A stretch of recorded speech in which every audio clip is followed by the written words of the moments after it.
There are 18 weeks in the NFL season, but only one of them is universally dreaded by players, coaches, and fans alike. It's a night that promises primetime excitement, but usually delivers primetime disappointment. So why does the NFL, a league obsessed with its own product, continue to serve up the football equivalent of lukewarm, day-old pizza every Thursday night? It's a billion-dollar question, and today we're answering it. Let's be honest. When Thursday Night Football first became a permanent fixture, we were all excited. More football. Sign me up. An extra day to watch our fantasy players, to see our rivals stumble, to get one more fix of the game we love. It felt like a gift. But over the years, that gift has started to feel cursed. What began as a strategic business move by the NFL has morphed into a weekly spectacle of sloppy play, exhausted athletes, and questionable matchups that often leaves us wondering why we tuned in at all. Former All-Pro Richard Sherman famously called it a poop fest. Poop fest. Oh, poop fest, thank you. It's terrible. This is, we played, freaking got home. It's like 1 o'clock in the morning, something like that, on Monday, and then you got to play again. I mean, congratulations, NFL. You did it again.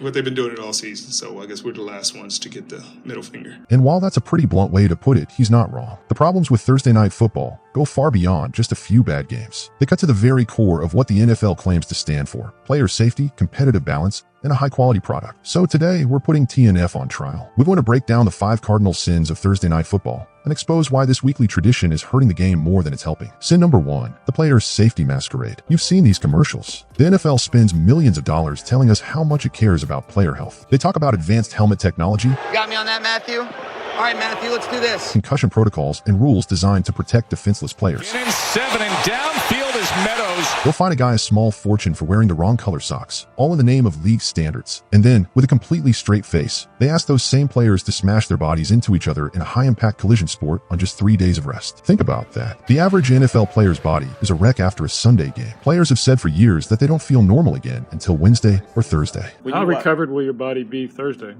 As recovered as it'll be any other Thursday, probably 50-60%, but it is what it is, Paul. That's with a full week to recover. But on a short week, Monday is a travel and light walkthrough day. Tuesday is for cramming in a game plan. Wednesday is more walkthroughs and travel. Their bodies never, ever get a chance to heal. The NFL stance on this is like a tech company promoting a healthy work-life balance by giving employees a free yoga app while also demanding they answer emails at 3 a.m. and work 90-hour weeks. The message is completely undermined by the reality. The league loves to point to studies that claim injury rates aren't significantly higher during Thursday night games. But that's a masterclass in misdirection. It conveniently ignores the players who are too beaten up from Sunday to even suit up on Thursday. They don't count in the in-game injury stats because they were never in the game to begin with. It also ignores the cumulative wear and tear that leads to injuries later in the season. Asking a player to perform at an elite level on a short week isn't just hypocritical. It's treating them like disposable assets in the pursuit of a TV contract. Sin number 2, the product is just bad. Okay, let's say you're a ruthless fan who doesn't care about player safety. You just want to be entertained. Well, Thursday Night Football is failing you too. Forcing underrested, underprepared teams to play on a short week is like asking a Michelin star chef to create a masterpiece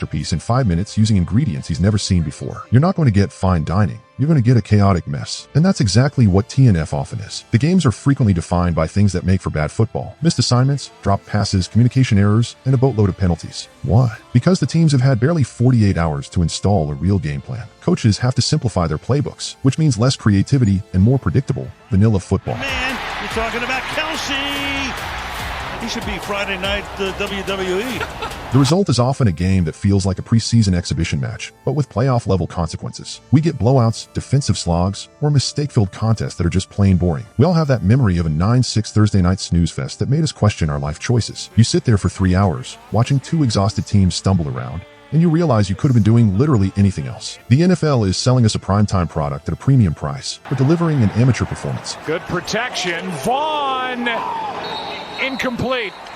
Sin number 3, it destroys competitive integrity. The NFL prides itself on parity. The idea that on any given Sunday, any team can beat another. But Thursday Night Football throws a wrench in that by creating wildly unbalanced competitive scenarios. The most obvious example, a team playing on Thursday night coming off their bye week. Think about this. One team gets an extra week to rest, heal up, and prepare a detailed game plan. The other team just got off a physical, 60-minute battle and has to immediately fly across the country on 3 days' notice. That's not a football game. It's a scheduled ambush. It's like a race where one runner gets to rest for a week and start at the 50-meter mark, while the other just finished a marathon and has to start at the beginning. It creates a massive, unearned advantage that has nothing to do with which team is actually better. And it goes beyond just by weeks. A team that played a grueling overtime game on the road on Sunday is at a huge disadvantage compared to a team that had a comfortable home win. These scheduling quirks can and do have a real impact on a team's record. In a league where a single win can be the difference between making the playoffs and sitting at home in January, that's a major problem for the competitive integrity of the season. Sin number 4, the fan experience is a mess. Remember when you could just turn on your TV to watch football? Good times. Thursday Night Football has been the tip of the spear in the NFL's quest to slice and dice its broadcast rights, turning the simple act of watching a game into a confusing and expensive scavenger hunt. It started on the NFL Network, a channel many people didn't have. Then it bounced around to CBS, NBC, and Fox. And now it's locked behind an Amazon Prime subscription. The NFL isn't just selling a game,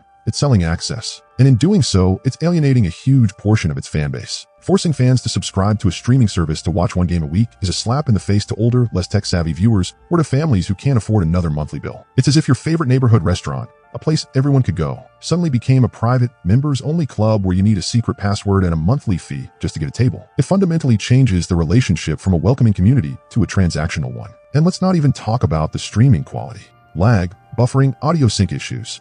These have all plagued the TNF broadcast. There's nothing more infuriating than watching a game-changing play buffer while your friend in the next room texts you about the touchdown you haven't seen yet. Sin number 5. It waters down what makes primetime special. For decades, Sunday night and Monday night football were events.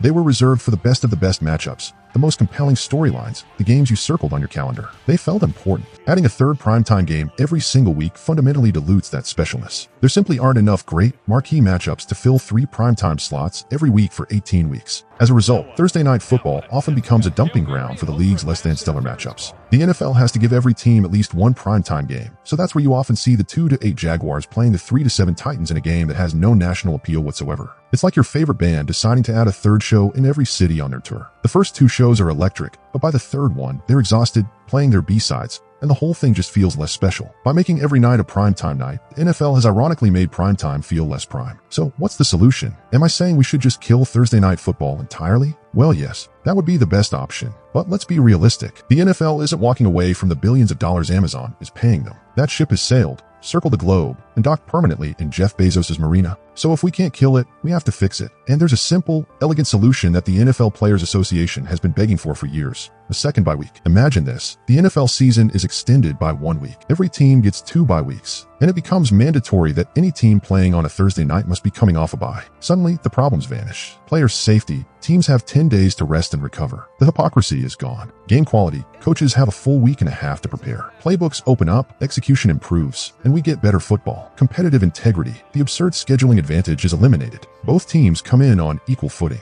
It solves almost every issue with the on-field product. It's a compromise that keeps the money flowing for the NFL while respecting the players and, just as importantly, respecting the fans who invest their time and money every week. The NFL created this problem out of a desire for more revenue. But now they have a chance to evolve. Because right now, Thursday night football isn't just an extra game. It's a weekly reminder of the league's worst impulses, and it's time for a change. But what do you think? Am I just an old head yelling at a cloud? Or is Thursday night football fundamentally broken? Let me know your thoughts in the comments.